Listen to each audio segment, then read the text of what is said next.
ಗ್ಯಾರಂಟಿಯ ಈ ಕ್ಷಣದ ಎಕ್ಸ್ಕ್ಲೂಸಿವ್ ಸುದ್ದಿ ಅಂದ್ರೆ ನಿನ್ನೆ ಇಡೀ ದಿನ ಅಧಿವೇಶನ ಪ್ರಾರಂಭ ಆದಾಗ ಯಾವತ್ತೂ ಕೂಡ ವಿಧಾನಮಂಡಲದ ಅಧಿವೇಶನ ಪ್ರಾರಂಭ ಆದಾಗ ರಾಜ್ಯಪಾಲರನ್ನ ಹಿಂಗೆ ನಡೆಸ್ಕೊಂಡಿರಲಿಲ್ಲ ಸರ್ಕಾರಗಳು ಅಂತದೊಂದು ಇತಿಹಾಸಕ್ಕೆ ನಿನ್ನೆ ವಿಧಾನಮಂಡಲ ಅಧಿವೇಶನ ಸಾಕ್ಷಿಯಾಗಿ ಹೋಗಿದೆ. ಕಾರಣ ಯಾವುದನ್ನ ಸರ್ಕಾರ ಸಿದ್ಧಪಡಿಸಿ ಇದೇ ಭಾಷಣ ಮಾಡಬೇಕು ಅಂತ ರಾಜ್ಯಪಾಲರಿಗೆ ಹೇಳ್ತಾರೋ ಆ ಭಾಷಣ ಮಾಡದೆ ನಿನ್ನೆ ರಾಜ್ಯಪಾಲರು ಹಂಗೆ ನಿರ್ಗಮಿಸಿದ್ದಾರೆ. ನಿರ್ಗಮನ ಆಗೋ ಹೊತ್ತಲ್ಲಿ ಅವ್ರನ್ನ ತಡೆದಿದ್ದೇನು, ತಳ್ಳಾಡಿದ್ದೇನು, ನೂಕಾಟಿದ್ದೇನು, ಇಂಥದ್ದೊಂದು ಹೈ ಡ್ರಾಮಾಗೆ ನಿನ್ನೆ ಇಡೀ ದಿನ ವಿಧಾನಮಂಡಲ ಸಾಕ್ಷಿ ಆಗೋಯ್ತು. ಹಾಗಾಗಿ ಈಗ ರಾಜ್ಯಪಾಲರ ಮುಂದೆ ಇರುವಂತಹ ಆಪ್ಷನ್ಗಳೇನು, ಸರ್ಕಾರದ ಮುಂದೆ ಇರುವಂತಹ ಆಪ್ಷನ್ಗಳೇನು, ಯಾಕೆ ಇಷ್ಟೆಲ್ಲ ಬೆಳವಣಿಗೆಗಳಾಯ್ತು ಅಂದ್ರೆ ನಿಮಗೆಲ್ಲ ಗೊತ್ತಿದೆ. ನರೇಗಾ ಯೋಜನೆಗೆ ರಾಮ್ಜಿ ಹೆಸರನ್ನ ಇಟ್ಟಿರುವ ವಿಚಾರಕ್ಕೆ ಸಂಬಂಧಪಟ್ಟಂತೆನೆ ಇಷ್ಟೆಲ್ಲ ಸಂಘರ್ಷಗಳು ಉಂಟಾಗ್ತಾ ಇರೋದು. ಹಂಗಾದ್ರೆ ಇವತ್ತೇನಾಗುತ್ತೆ ಸದನದಲ್ಲಿ ಆ ಕುರಿತ ಡೀಟೇಲ್ಸ್ ಇದು.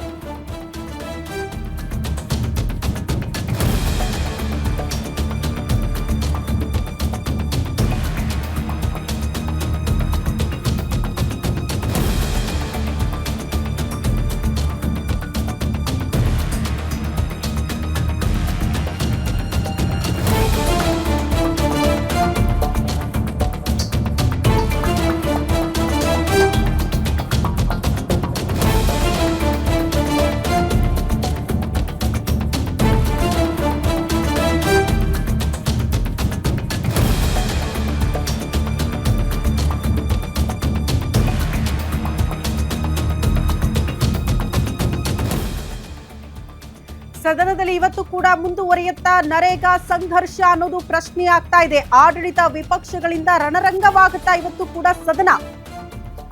ಗವರ್ನರ್ ಅಸ್ತ್ರ ಹಿಡ್ಕೊಂಡು ಮುಗಿ ಬೀಳಬಹುದಾ ಕಮಲ ಪಡೆ, ನಿನ್ನೆಯಿಂದಲೂ ಕೂಡ ಆಕ್ರೋಶ ವ್ಯಕ್ತವಾಗ್ತಾ ಇದೆ.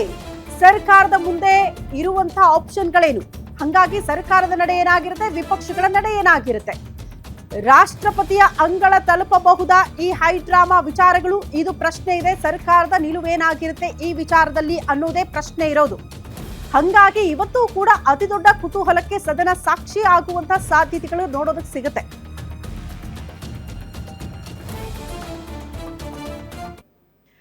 ಹಾಗಾದ್ರೆ ಸರ್ಕಾರದ ಮುಂದೆ ಇರುವಂತಹ ನಡೆ ಏನು, ವಿಪಕ್ಷಗಳು ಹೆಂಗೆ ಇದನ್ನ ಅಸ್ತ್ರ ಮಾಡ್ಕೊಳ್ಬಹುದು, ಆ ಕುರಿತ ಒಂದಷ್ಟು ಇಂಟ್ರೆಸ್ಟಿಂಗ್ ಫ್ಯಾಕ್ಟರ್ಗಳನ್ನ ಗ್ಯಾರಂಟಿ ನ್ಯೂಸ್ ನಿಮ್ಮ ಮುಂದೆ ಇಡ್ತಾ ಹೋಗುತ್ತೆ.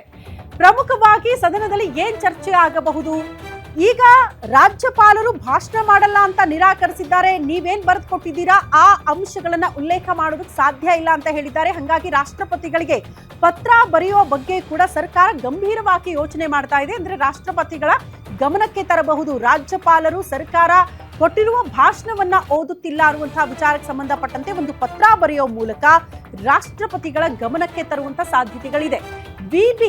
ರಾಮ್ಜಿ ಯೋಜನೆಗೆ ಖಂಡನಾ ನಿರ್ಣಯಕ್ಕೂ ಕೂಡ ಸರ್ಕಾರ ಮುಂದಾಗುವಂತಹ ಸಾಧ್ಯತೆಗಳಿದೆ. ಸರ್ಕಾರದ ಮುಂದೆ ಇರುವಂತಹ ಆಪ್ಷನ್ ಪ್ರಮುಖವಾಗಿ ನರೇಗಾ ಯೋಜನೆಗೆ ರಾಮ್ಜಿ ಅನ್ನುವಂತ ಹೆಸರನ್ನ ಇಡೋ ಮೂಲಕ ಒಂದಷ್ಟು ತಿದ್ದುಪಡಿಯನ್ನ ಕೂಡ ಈ ಯೋಜನೆಗೆ ಸಂಬಂಧಪಟ್ಟಂತೆ ಮಾಡಲಾಗಿದೆ. ಅದೇ ಸರ್ಕಾರಕ್ಕೆ ಇರುವಂತ ಒಂದು ದೊಡ್ಡ ಸವಾಲಂದ್ರೆ ಇದು ಆಕ್ಷೇಪಾರ್ಹ. ಈ ಅಂಶಗಳನ್ನ ನೀವು ಉಲ್ಲೇಖ ಮಾಡಬೇಕು ಅಂತ ಭಾಷಣವನ್ನ ಸಿದ್ಧಪಡಿಸಿದ್ರಲ್ಲ, ಆ ಅಂಶಗಳನ್ನ ಉಲ್ಲೇಖ ಮಾಡಿದ್ರು. ಗವರ್ನರ್ ನಿನ್ನೆ ಆ ಅಂಶಗಳನ್ನ ಯಾವುದನ್ನ ಕೂಡ ಭಾಷಣದಲ್ಲಿ ಉಲ್ಲೇಖ ಮಾಡಲೇ ಇಲ್ಲ. ಖಂಡನಾ ನಿರ್ಣಯದ ಮೂಲಕವೂ ಕೂಡ ರಾಜ್ಯಪಾಲರ ನಡೆಗೆ ಖಂಡನೆಯನ್ನ ಸರ್ಕಾರ ವ್ಯಕ್ತಪಡಿಸುವ ಸಾಧ್ಯತೆಗಳಿದೆ. ಸರ್ಕಾರದ ಮುಂದೆ ಕೂಡ ಆ ಆಪ್ಷನ್ ನೋಡೋದಕ್ಕೆ ಸಿಗ್ತಾ ಇದೆ. ಸೊ ಖಂಡನಾ ನಿರ್ಣಯದ ಮೂಲಕ ರಾಜ್ಯಪಾಲರ ನಡೆಗೆ ತೀವ್ರ ಆಕ್ಷೇಪವನ್ನ ವ್ಯಕ್ತಪಡಿಸೋದಕ್ಕೂ ಕೂಡ ಸರ್ಕಾರ ನಿರ್ಧಾರ ಮಾಡ್ತಾ ಇದೆಯಂತ. ಹಂಗಾಗಿ ಮೋಸ್ಟ್ಲಿ ಈಗೇನು ಸಭೆ ಆಗುತ್ತಲ್ಲ, ಸಭೆಯಲ್ಲೇ ಸರ್ಕಾರದ ಅಂಥದ್ದೊಂದು ನಿರ್ಧಾರ ತೆಗೆದುಕೊಳ್ಳೋ ಸಾಧ್ಯತೆ ಇದೆ. ಪ್ರಮುಖವಾಗಿ ರಾಜ್ಯಪಾಲರ ಖಂಡನಾ ನಿರ್ಣಯಕ್ಕೆ ಸಹಜವಾಗಿ ಬಿಜೆಪಿ ಕೂಡ ಖಂಡನೆಯನ್ನ ವ್ಯಕ್ತಪಡಿಸೋ ಸಾಧ್ಯತೆ ಇರುತ್ತೆ. ಬಿಜೆಪಿ ಇದನ್ನೇ ಪ್ರಮುಖವಾಗಿ ಅಸ್ತ್ರ ಮಾಡ್ಕೊಳ್ಳೋ ಸಾಧ್ಯತೆ.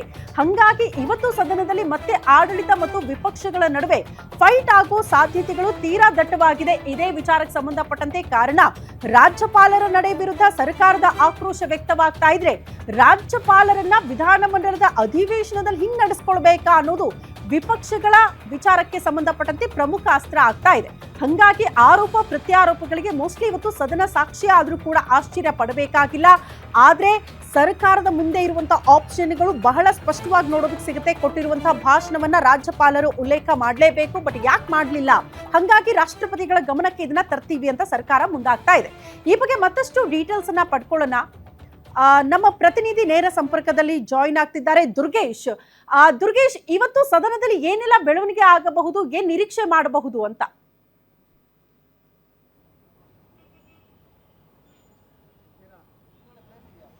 ಖಂಡಿತ ಶ್ರುತಿ, ನಿನ್ನೆ ಅಷ್ಟೇ ರಾಜ್ಯಪಾಲರು ವರ್ಸಸ್ ಗವರ್ಮೆಂಟ್ ಅನ್ನುವ ನಿಟ್ಟಿನಲ್ಲಿ ಸದನ ಕದನಕ್ಕೆ ಸಾಕ್ಷಿಯಾಗಿತ್ತು. ಅದರಲ್ಲೂ ಕೂಡ ಪ್ರಮುಖವಾಗಿ ರಾಜ್ಯಪಾಲರು ಏನು ರಾಜ್ಯ ಸರ್ಕಾರ ಬರೆದುಕೊಟ್ಟಿರುವಂತಹ ಭಾಷಣವನ್ನ ಓದಲಿಲ್ಲ. ಎರಡು ಸಾಲು ಅದರಲ್ಲೂ ಕೂಡ ಜೈ ಹಿಂದ್ ಜಯ ಕರ್ನಾಟಕ ಅನ್ನುವಂಥ ಒಂದು ಹೇಳಿಕೆಯನ್ನು ಭಾಷಣವನ್ನು ಮಾಡಿ ಹೊರಟೋಗಿದ್ರು. ಇದು ಕಾಂಗ್ರೆಸ್ ನಾಯಕರ ಆಕ್ರೋಶಕ್ಕೆ ಕಾರಣವಾಗಿತ್ತು. ಪ್ರಮುಖವಾಗಿ ಜಂಟಿ ವಿಶೇಷ ಅಧಿವೇಶನ ಕರೆದಿರುವಂತದ್ದು ಮನ್ರೇಗಾ ವಿಚಾರಕ್ಕೆ ಸಂಬಂಧಪಟ್ಟಂತೆ ಚರ್ಚೆ ಮಾಡೋದಕ್ಕೆ. ಹೀಗಾಗಿ ಈ ಒಂದು ವಿಚಾರಕ್ಕೆ ಸಂಬಂಧಪಟ್ಟಂತೆ ರಾಜ್ಯಪಾಲರ ನಡೆಯನ್ನ ಖಂಡಿಸಲೇಬೇಕನ್ನುವ ನಿಟ್ಟಿನಲ್ಲಿ ಕಾಂಗ್ರೆಸ್ ಮುಂದಾಗಿರುವಂತದ್ದು. ಹೀಗಾಗಿ ಇವತ್ತು ಕೂಡ ಆಡಳಿತ ಪಕ್ಷ ಮತ್ತು ವಿರೋಧ ಪಕ್ಷದ ನಡುವೆ ಸಂಘರ್ಷಕ್ಕೆ ಒಂದು ಕದನ ಸಾಕ್ಷಿ ಆಗುತ್ತೆ, ಸದನ ಸಾಕ್ಷಿ ಆಗುತ್ತೆ ಅನ್ನುವಂಥದ್ದು. ಯಾಕಂದ್ರೆ ಈ ಒಂದು ರಾಜ್ಯಪಾಲರ ಭಾಷಣವನ್ನ ಖಂಡನೆ ಮಾಡೋದಕ್ಕೆ ಕಾಂಗ್ರೆಸ್ ನಾಯಕರು ನಿರ್ಧಾರ ಮಾಡಿರುವಂತದ್ದು. ನಿನ್ನೆ ಸಚಿವ ಸಂಪುಟ ಸಭೆಯಲ್ಲೂ ಕೂಡ ಇದೇ ವಿಚಾರ ಚರ್ಚೆ ಆಗಿರುವಂತದ್ದು. ಪ್ರಮುಖವಾಗಿ ಸಚಿವ ಸಂಪುಟ ಸಭೆಯಲ್ಲಿ ಗೋ ಬ್ಯಾಕ್ ಗವರ್ನರ್ ಅನ್ನುವಂಥ ನಿರ್ಧಾರವನ್ನು ತೆಗೆದುಕೊಂಡಿದ್ದಾರೆ. ಹೀಗಾಗಿ ರಾಷ್ಟ್ರಪತಿಗಳ ಕದವನ್ನು ತಡೆಯೋದಕ್ಕೂ ಕೂಡ ಪ್ಲಾನ್ ಅನ್ನು ಮಾಡಿದ್ದಾರೆ.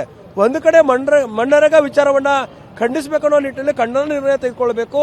ಜೊತೆಗೆ ನಿನ್ನೆ ರಾಜ್ಯಪಾಲರು ಮಾಡಿರುವಂತಹ ಭಾಷಣಕ್ಕೂ ಕೂಡ ಖಂಡನೆ ಮಾಡೋದಕ್ಕೆ ಅವಕಾಶ ಇದೆ. ಹೀಗಾಗಿ ಸದನದಲ್ಲಿ ಖಂಡನೆಯನ್ನು ಮಾಡಬೇಕನ್ನೋ ನಿಟ್ಟಿನಲ್ಲಿ ರಾಜ್ಯ ಸರ್ಕಾರ ಇದೀಗ ತೀರ್ಮಾನ ಮಾಡಿದೆ. ಒಂದು ವೇಳೆ ಈ ಒಂದು ಖಂಡನ ನಿರ್ಣಯ ಆದರೆ ರಾಜ್ಯಪಾಲರಿಗೆ ಅಪಮಾನ ಮಾಡಿದಂತಾಗುತ್ತೆ. ಹೀಗಾಗಿ ಈ ಒಂದು ವಿಚಾರಕ್ಕೆ ಸಂಬಂಧಪಟ್ಟಂತೆ ಬಿಜೆಪಿಯು ಕೂಡ ವಿರೋಧವನ್ನು ವ್ಯಕ್ತಪಡಿಸುತ್ತೆ. ಯಾವುದೇ ಕಾರಣಕ್ಕೂ ಕೂಡ ಬಿಜೆಪಿ ರಾಜ್ಯಪಾಲರನ್ನ ಬಿಟ್ಕೊಡ್ಬಾರ್ದು ಅನ್ನುವಂಥ ಲೆಕ್ಕಾಚಾರದಲ್ಲಿ ಇರುವಂತದ್ದು.